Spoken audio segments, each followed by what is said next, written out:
एक निरोगी आणि ऊर्जावान सकाळची दिनचर्या म्हणजे आपली जी मॉर्निंग रुटीन आहे, ती आपल्याला दिवसभर ताजेतवाने ठेवते. त्यानंतर सकाळच्या वेळेची योग्य विभागणी आपण केल्यास शारीरिक आणि मानसिक आरोग्य आपलं जे आहे ते उत्तम राहते. तुमच्या जीवनशैलीनुसार तुम्ही पुढील दिनचर्या करू शकता. तर आता आपल्याला दिनचर्या कशी करायची, मॉर्निंग रुटीन कसं पाहिजे आपलं, ते आता आपण पाहणार आहोत. लवकर उठणे आणि हायड्रेशन. सकाळी 6 ते 6:30 च्या वेळेस उठा. सूर्योदयाच्या आसपास किंवा किमान 7 ते 8 तासाची झोप पूर्ण करून उठा. त्यानंतर आपल्याला पाणी प्यायचं आहे. उठल्याबरोबर 1 ते 2 ग्लास कोमट पाणी प्या. ज्यामुळे रात्री शरीरात जमा झालेले विषारी घटक म्हणजे जे टॉक्सिन्स आहेत ते बाहेर पडतात आणि पचनक्रिया सुधारते. त्यानंतर आपल्याला काय करायचंय, व्यायाम आणि योगासने. सकाळी 6:30 ते 7:30 वाजेपर्यंत आपल्याला काय करायचे, शारीरिक हालचाल म्हणजे 30 मिनिटे व्यायाम करायचा आहे. त्यानंतर योगासने, त्यानंतर प्राणायाम प्राणायाम करायचा आहे. त्यानंतर चालणे म्हणजे जे वॉकिंग करायचे आहे. त्यानंतर धावणे, रनिंग करायचे आहे. त्यानंतर किंवा आपल्याला स्ट्रेचिंगचा समावेश तुम्ही करू शकता. त्यानंतर आपल्याला मानसिक शांतता मिळण्यासाठी आपल्याला 10 मिनिटे मेडिटेशन म्हणजेच आपल्याला काय करायचंय, प्राणायाम करायचे आहेत. म्हणजे आपल्याला योगा करायचा आहे.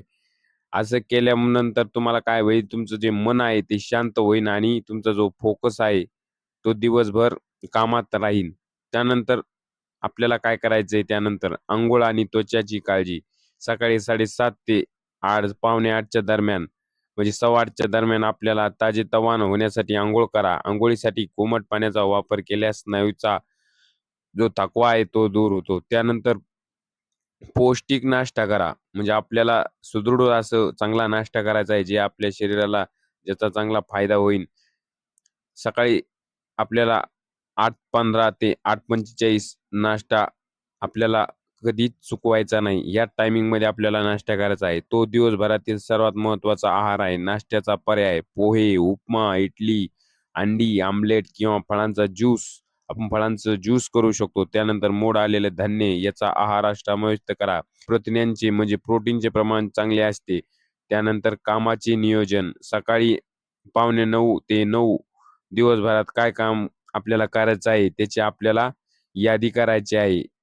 त्याची यादी आपल्याला तयार करायची आहे. त्यानंतर सर्वात महत्त्वाची आणि कठीण कामे आपल्याला आधी पूर्ण करण्याचे ध्येय ठेवायचे आहे. म्हणजे जे आपल्याला दुपारी कंटाळा येतो, जे कामाला जे बोर होणारे कामं आहेत आणि महत्त्वाची कामं आहेत, ते आपल्याला सकाळीच करून घ्यायची आहेत. त्यानंतर वाचन आणि शिकणे. सकाळी 9 ते 9:30 वाजेपर्यंत आपल्याला रोज किमान 10 ते 15 पाने चांगली पुस्तके वाचा किंवा एखादी नवीन गोष्ट शिका, ज्यामुळे मेंदूला उत्तम व्यायाम आपल्या मेंदूचा उत्तम व्यायाम होईल. असं जर तुम्ही केलं, तर तुमचं जे आरोग्य आहे ते कायमस्वरूपी निरोगी राहील आणि ऊर्जावान राहील. तर तुम्ही नक्कीच असे प्रयोग करून बघा आणि हे आपण जो टाईम टेबल दिला आहे, हे तुमच्यासाठीच दिलेला आहे. तर अशा प्रकारे आजची माहिती होती. तर आजची माहिती कशी वाटली कमेंटमध्ये कळवा. माहिती आवडल्यास व्हिडिओला लाईक करा आणि अशीच माहिती पाहण्यासाठी आपल्या चॅनलला सबस्क्राईब करा. तर धन्यवाद मित्रांनो.